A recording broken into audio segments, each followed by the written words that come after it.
Welcome everyone. Thank you for joining us for today's webinar. My name is Sakun from Center for Corporate and Community Development, University Tunku Abdul Rahman, Utah.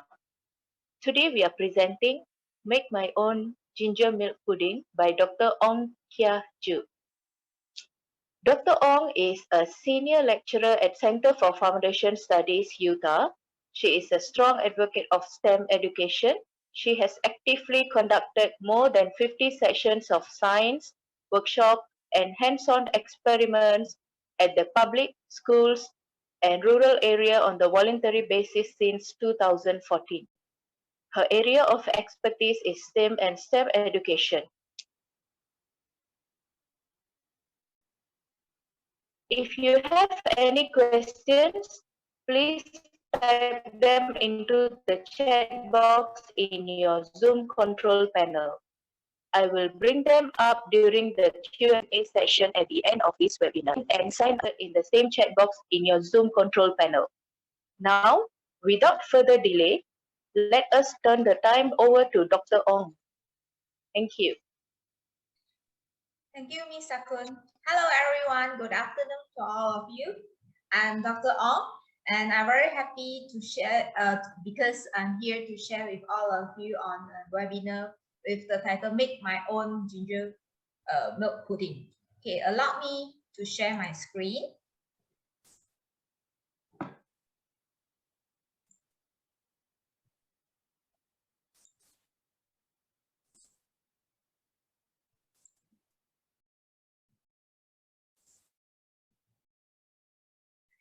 Okay, so today, right, all of us will be learning how to make your own ginger milk pudding. Okay, so let's start. Okay, is it possible for you to make your own ginger milk pudding without using any thickening agent or curdling agent? Okay, is it possible without using a jelly? Okay, because normally when we want to produce pudding, right, we will be using gelatin, we will be using different types of thickening agents, or we will be using agar-agar, right? Okay, but for today's webinar, right, we will be baking ginger milk pudding, but we will not use any thickening agents such as gelatin, such as agar-agar, and so on. Okay, so we will not be using all these things, but we only need 3 ingredients. Okay, the first one will be the milk, the second one, of course, ginger, and the third one will be sugar. Okay, so we only need these 3 things in order for you to produce your own ginger milk pudding. Okay, so there are 2 objectives for today's webinar. The first one is to discover whether it is possible to make your own ginger milk pudding, and of course, to learn some basic principle of the making of ginger milk pudding. So these are the 2 objectives for today's webinar. Okay, so before we start making our ginger milk pudding, right, let me introduce to you what is ginger milk pudding actually. It is a kind of Cantonese dessert.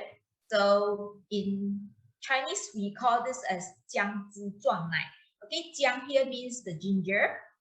姜汁 means the ginger juice. Okay, 撞奶 means you are going to flush this ginger juice.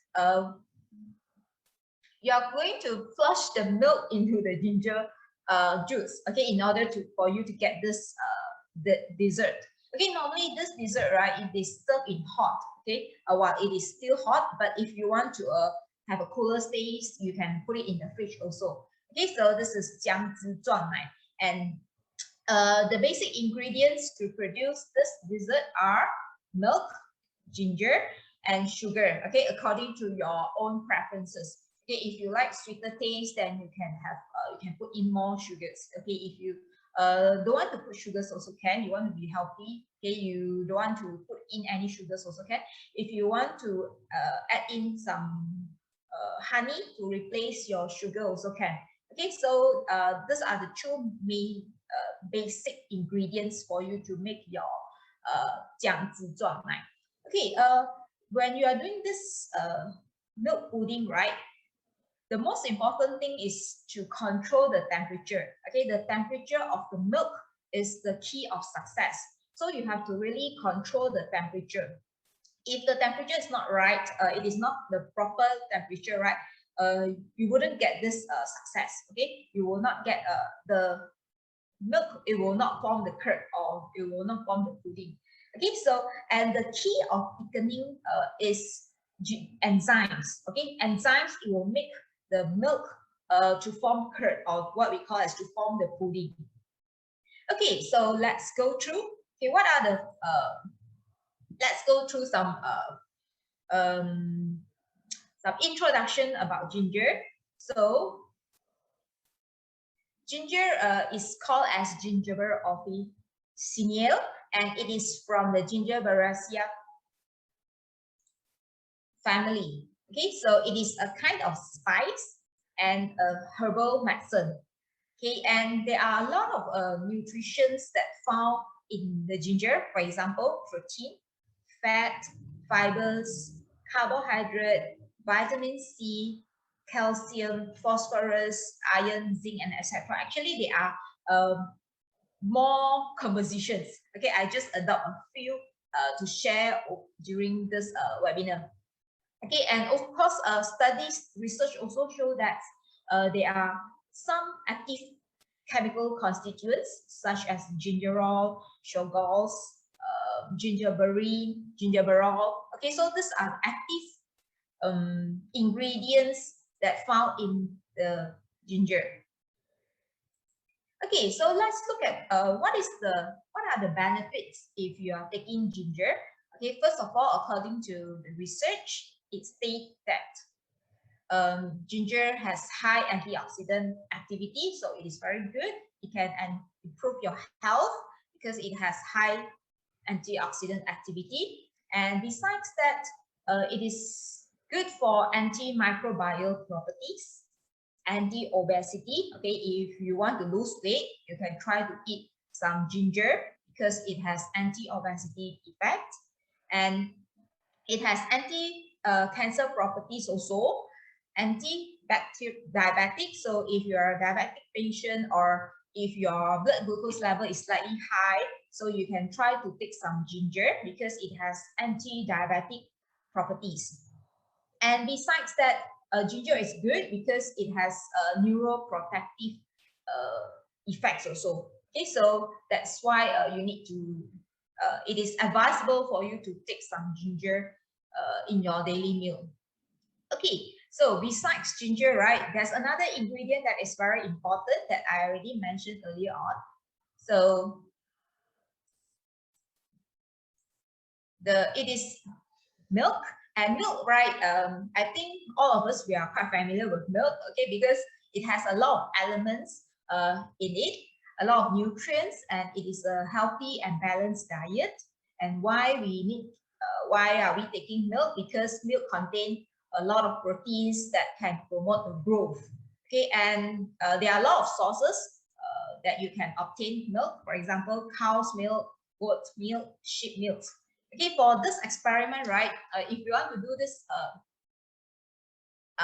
ginger milk pudding, right, in your house, you can try with different types of milk. Okay, don't worry, you can either choose cow's milk, goat milk, or sheep milk. Okay, if you have you want to try with breast milk also can. Okay, if you're able to have, if you have it. Okay, it is still the same, the process is still the same. Okay, why we choose to drink milk? Because it contains a lot of essential nutrients. Okay, these are the examples of nutrients that can be found in the milk. So basically, it has carbohydrate, protein that can promote the health, the growth. It consists of fat, calcium, potassium, phosphorus, sodium, iron, and zinc. Okay, and etc. Okay, these are the only few nutrients that I adopted. Okay, because if you look at the list, right, there are a lot, so I just randomly pick a few of the nutrients and place it over here to share with all of you. Okay, so why do we need to drink milk? Okay, this is because milk, it promotes growth and development. Okay, especially it contains a lot of leucine, isoleucine, and valine. Okay, this leucine, isoleucine, and valine, right, they are amino acids. Okay, they are the building block that make up a protein. Okay, so milk consists of a lot of leucine, isoleucine, and valine, and of course there are other amino acids also, but just that they have more leucine, isoleucine, and valine. Okay, besides that, when you drink milk, it also will give your it also will make your teeth become stronger because of the calcium, and also it will promote the bone health and it reduce the fracture risk. Okay, it is because of the presence of calcium. Okay, and of course, drinking of milk also will prevent cardiovascular disease. So these are the few benefits of milk. Okay, so I'm sure all of you are very concerned, or you will feel very curious why from ginger and milk you will be able to get your pudding. Okay, now we have to zoom in the reasons. Okay, this is because, right, inside the milk, the main ingredient is the protein. Okay, is the protein. And okay, maybe you have no idea what protein is. Okay, I just trying to simplify it. So protein, it is a macromolecule. It is a big molecule that is made up of a lot of amino acids. Okay, you just imagine each and every one of this individual, it is representing an amino acids. Okay, so protein is a big molecule that consists of a lot of amino acids. So a lot of amino acids, they join together to form protein. Okay, so amino acid is the basic unit, okay, that make up a protein. Okay, so this amino acids, right, if you look at the structure, it has the structural, it has this structure.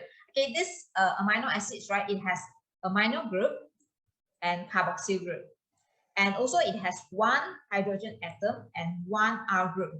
Okay, in common, right, there are 20 types of amino acids. Okay, 20 types of amino acids with different R group. So some of the R group, okay, maybe you are not very, you cannot imagine what is an amino acid. So I try to simplify it again.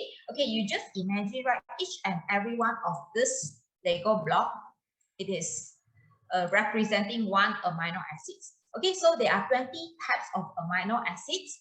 So some of the amino acids, right, the R group, they are polar. Some of the R group, they are non-polar.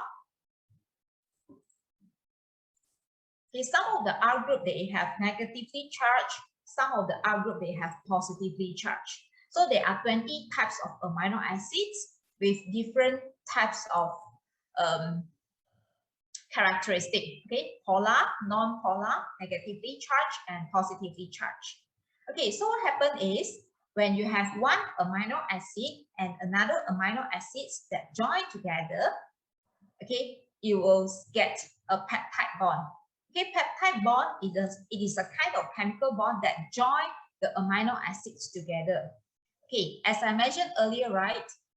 Okay, protein is a big molecule with a lot of amino acids. So when this amino acids and the other amino acids join together, there is a peptide bond. Okay, so there is a peptide bond in between. There is a peptide bond in between. Okay, so inside the protein, there are a lot of peptide bonds.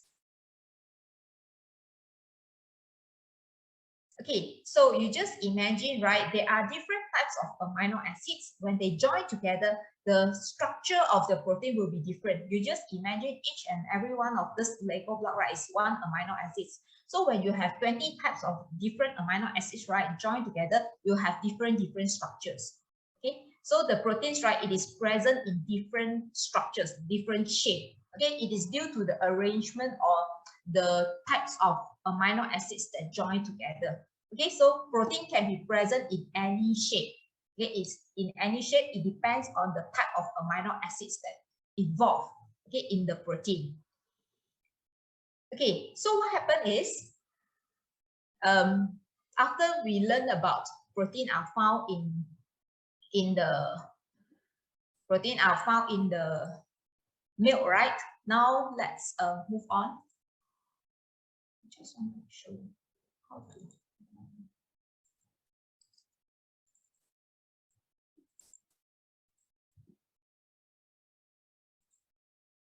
Okay, how does the ginger milk pudding form?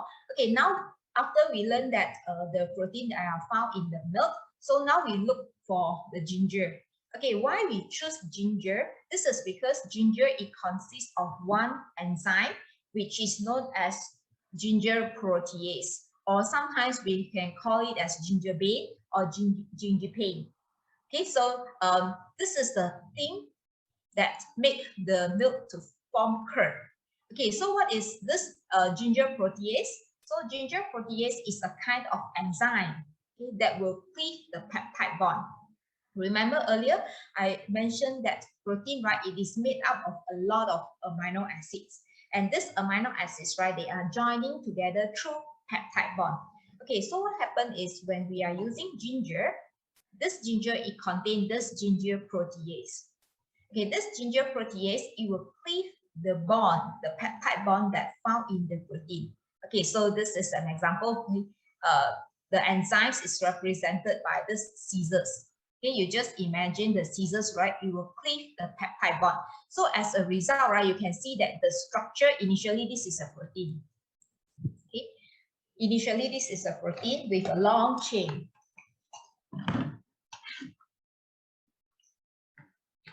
This is a protein with a long straight chain, right? When you have this ginger protease, the enzymes, it will cleave the bond. Okay, it will break the peptide bond. Okay, it will break the peptide bond. So as a result, right, the proteins are broken down into fragments.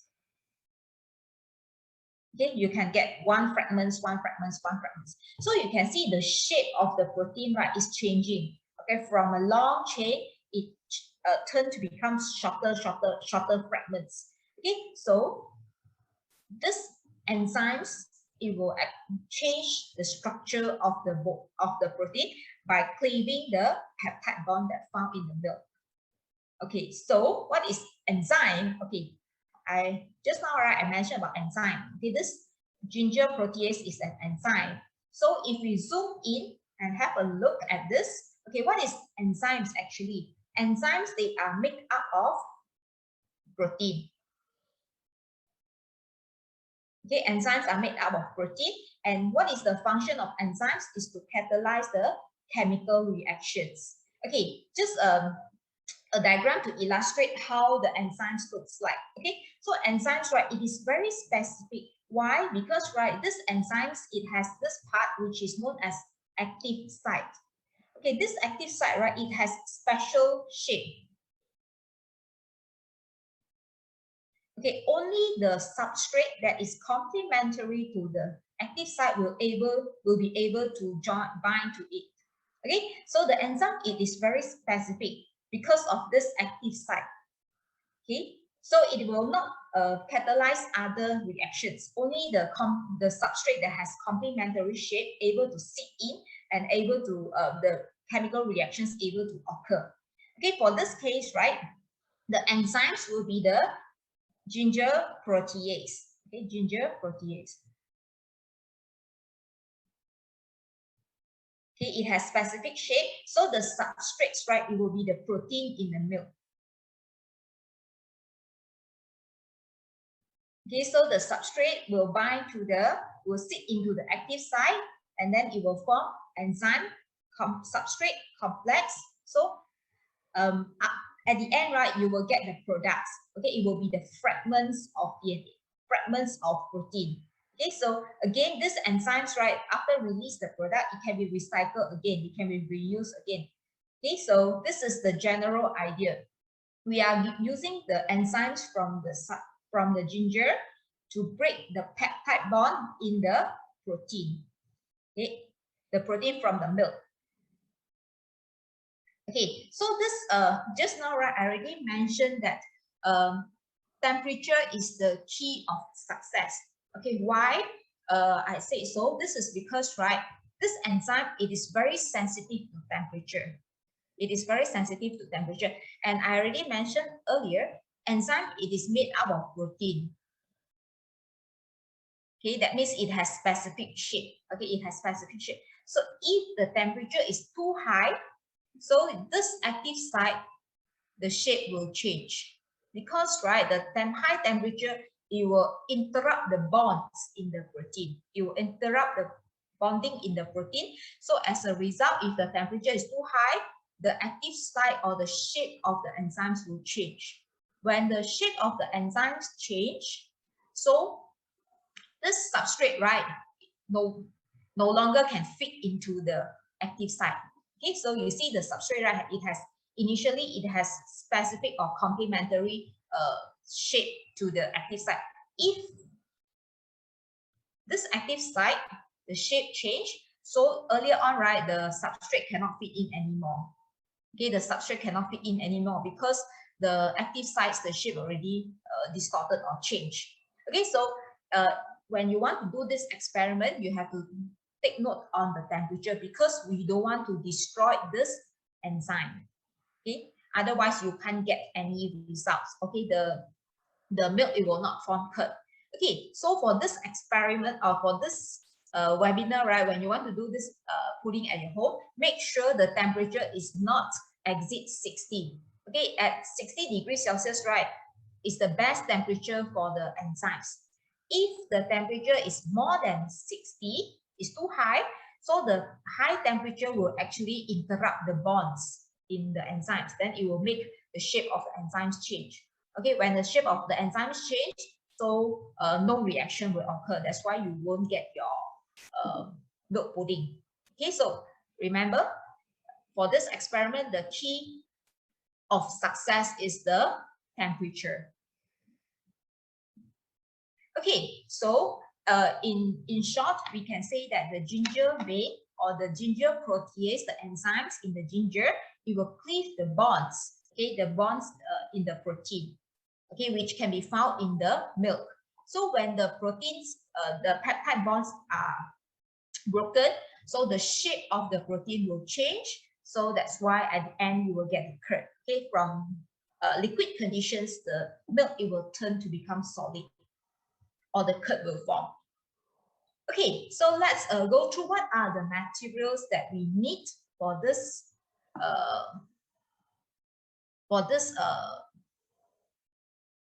webinar. So first of all, you need milk.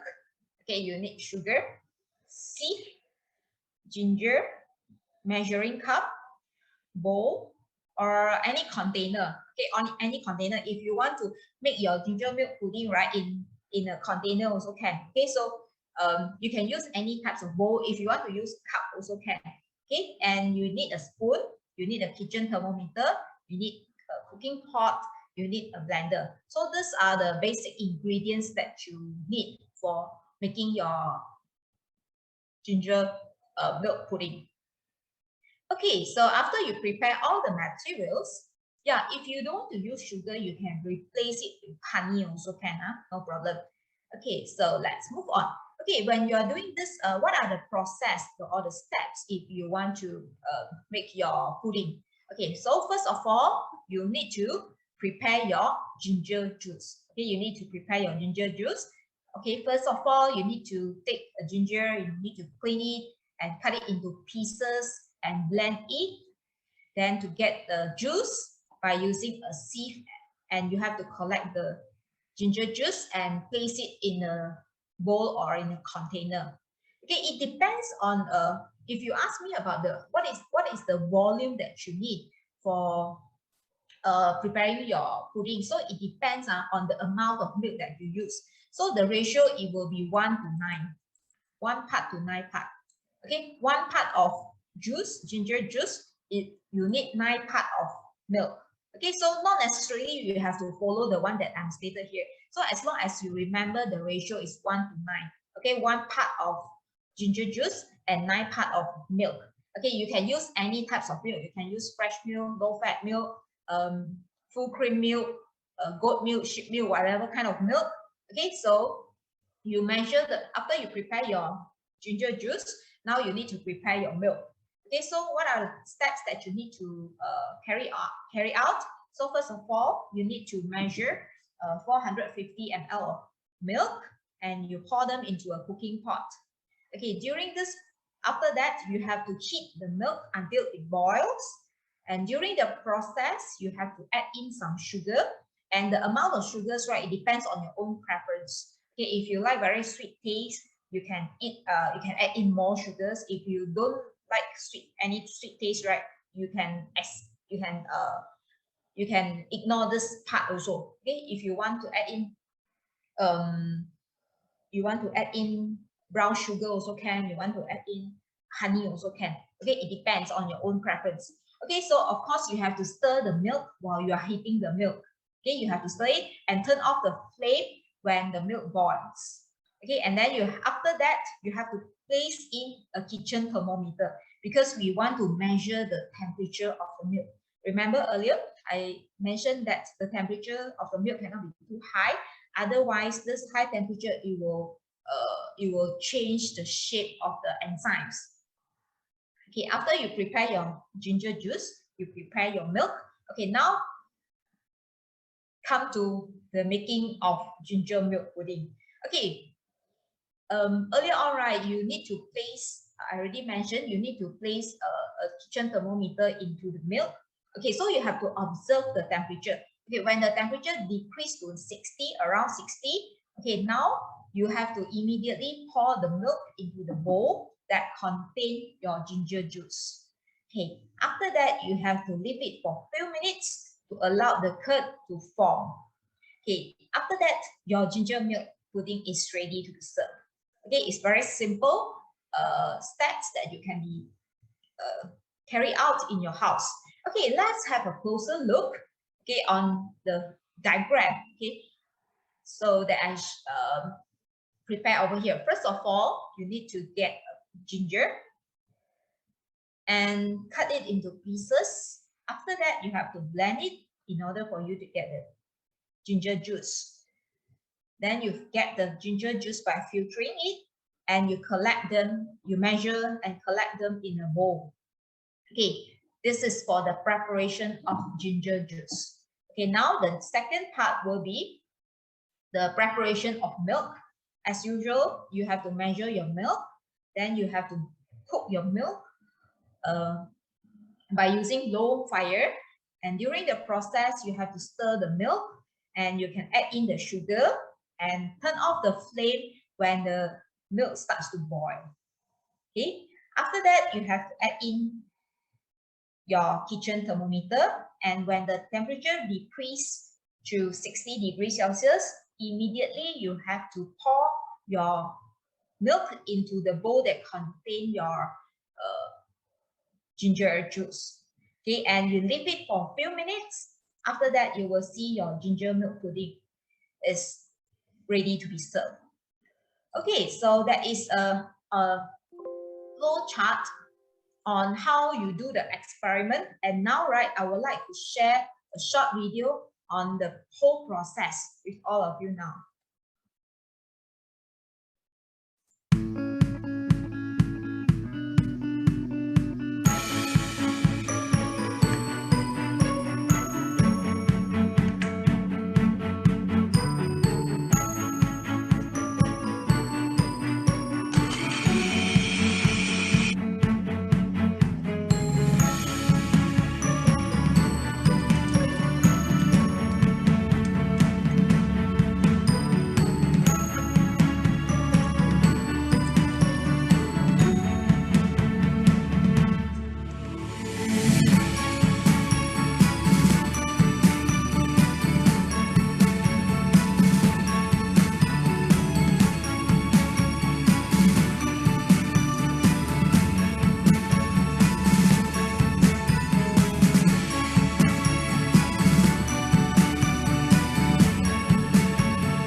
Okay, it's very simple things that you can do in your kitchen. Okay, so as I mentioned earlier, right, the key of success, okay, is the temperature. So when you want to prepare your pudding, right, temperature is the most important things that you have to take note. Okay, because right, 60 degrees Celsius means that the enzymes activity is the highest, means that it can cleave a lot of peptide bonds that can be found in the protein in the milk. Okay, so if the what will happen if the temperature is lower than 60 degrees Celsius? Okay, if the temperature is lower than 60 degrees Celsius, right, the enzymes is not, I can see that the catalytic enzyme catalytic activity of the enzyme is slightly lower. Okay, because then the conversion or the cleaving of the peptide bond will be slightly lower. Okay, so it is not the catalytic activity is slightly lower, not as you won't get very good results. Okay, so if your temperature is more than 70 or 70s, right? So what will happen? Again, you won't get your pudding also. This is because at high temperature, this temperature, it will cause the enzymes shape to change. When the enzymes shape already change, it cannot react with the substrate, which is the protein. So as a result, right, the pudding cannot form. Okay, so the key of success is the temperature. The control of the temperature is the most important thing. Okay, to get a very good product. Okay, so maybe some of you, right, you will feel very curious, and then if you don't really like the smell of the milk, maybe you will ask, is it possible for you to produce non-dairy ginger milk pudding? The answer is yes. Okay, you can get you can get soy milk. Okay, soy milk you can purchase, or you can actually make it on your own and get this soy milk to prepare your ginger milk pudding. Okay, just that you replace it. Why you can replace it? Because right inside the soy bean juice, right, it consists a lot of protein also. Okay, and these proteins, right, there are a lot of peptide bonds that found inside the protein. Okay, so you can try with ginger, you can try with soybean juice also. Okay, and if you want to ask how long can you keep the pudding, I think you can refer to the expiry date of the milk that you are using. Okay, so you can keep, I think not more than 3 days is better. Okay, but you can actually refer to the expiry date of the milk. Okay, and also you have to prepare fresh ginger juice when you want to do this pudding. Okay, because right, sometimes because enzymes is a very sensitive molecule. Okay, it will actually easily get denatured if the temperature is not suitable, or when the pH is not so suitable. Okay, or maybe oxidation occur, and then it will cause some changes in the enzymes also. So if you want to prepare this ginger milk pudding, right, please prepare fresh ginger juice in order for you to get successful. Okay, and yeah, is there any questions that from any one of you? Yeah, it is very easy to produce to make this. Can you put honey in boiling milk? Yeah, you can use young ginger.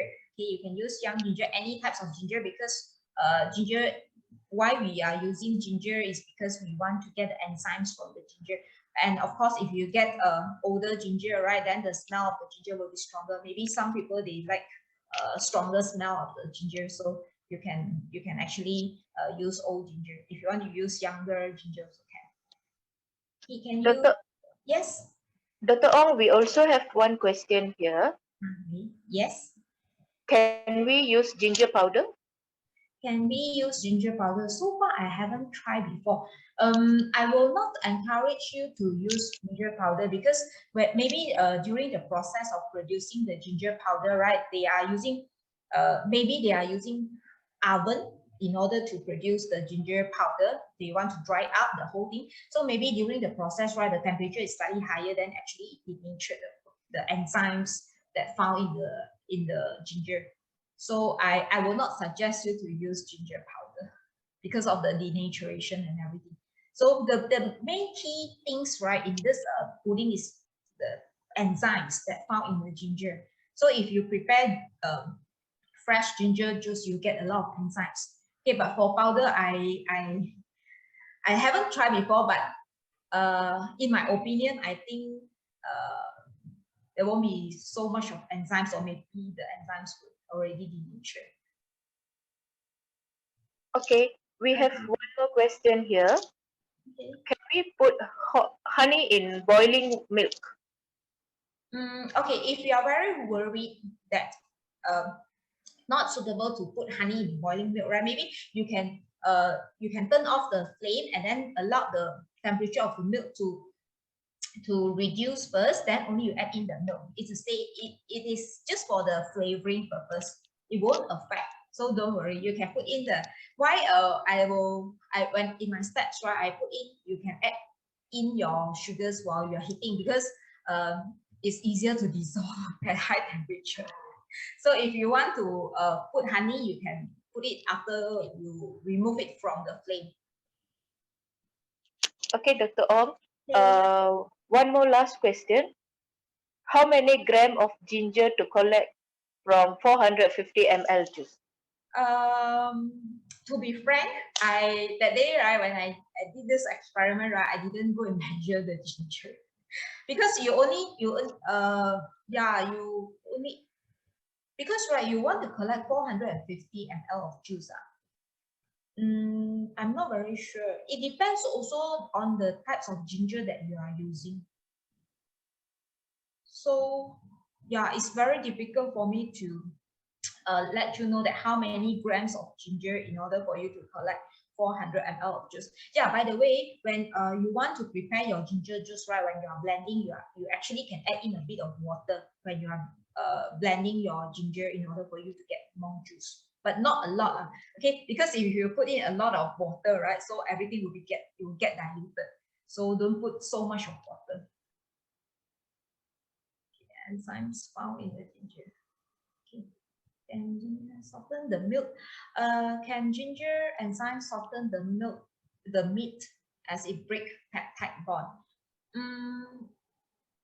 As it break peptide bond. So from the research paper that I read earlier, right, some of them, they actually use this enzymes from the ginger to soften the meat.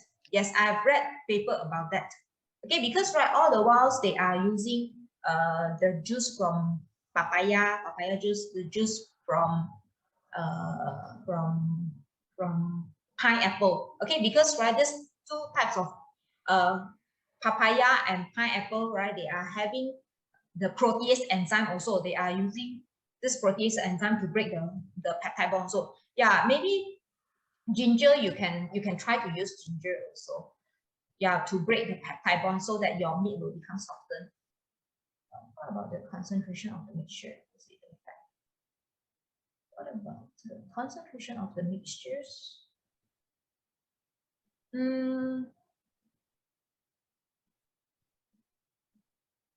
Okay, Aziz, are you trying to mean that because your ginger juice is a lot, so when you pour in, so the temperature no longer 60? Are you trying to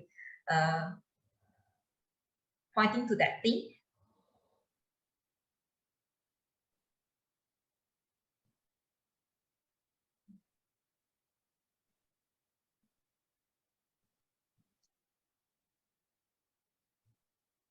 Okay, for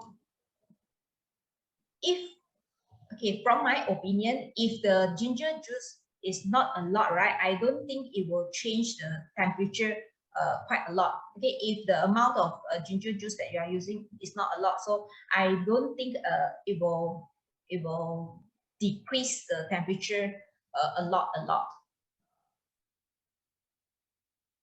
Okay, maybe if you are worried, right, you want to produce your milk pudding in bulk, right? Do you use the same volume of milk and ginger? When I'm preparing this ginger milk pudding, right, I use 1 part of ginger juice to 9 parts of the milk, 1 to 9. Okay, the portion is 1 to 9. 1 part of ginger juice to 9 part of milk. So the one that I share over here, right, the one that I did, right, that on last week, actually I didn't use 450 ml of milk and 50 ml of ginger juice. I use only half of it, so 25. I use 25 ml of ginger juice, and then I use 225 ml of fresh milk. Okay, I just reduce it into half. So the 25 ml, I don't think it's able to reduce the temperature quite a lot. I personally, I think that. Okay, Dr. Ong, I think it looks like we have covered all the questions. Yes. Oh, okay, one more question from Mr. Aziz. So the temperature is keep constant 60 for any volume of milk and ginger use. Yes, yes. If let's say, right, if you want to prepare a lot of pudding, right, maybe you can allow the temperature to go until about 63 or 64. Okay, so when you flush in, right, so the temperature will slightly reduce it to 60, about 60. If you are not, you are doing it in bulk, so maybe you can increase the temperature to about 63 or 64. So when you flush in, so the temperature will be like, can be maintained at roughly 60. Okay, so, Dr. Ong, thank you so much for the answers. We would like to take group photo with everyone in this webinar. Please turn on your camera and stand by. Dr. Ong, is there anything else that you would like to cover before we wrap up? Yes, there's one more question that I just read. Okay, so this question asks about, can the protease enzyme extracted from ginger and preserved for future? And as I mentioned, right, enzyme is a kind of protein. Okay, it is very sensitive to temperature and also very sensitive to pH. Okay, so I will not suggest you to keep it and then preserve it for the future use. Maybe the enzyme activity, right, it will be reduced. Okay, because of the time, the oxidation will occur. So the activity of the enzymes will be affected if you keep it for too long. Okay, so I will still suggest you to prepare fresh enzymes. Okay, if you want to use it in your food to produce your food or any products. Okay. Okay, great. Thank you, Dr. Ong, for this webinar. Just a reminder for UTA staff, UTA students, sorry, please sign out in the link posted in the chat box. And can we have the group photo, please? Okay, Dr. Ong, thank you so much. Welcome. Thanks, everyone. I hope you Just a reminder for, yeah, thank you. Thank you, Dr. Ong. Okay, Take care. Thanks, everyone.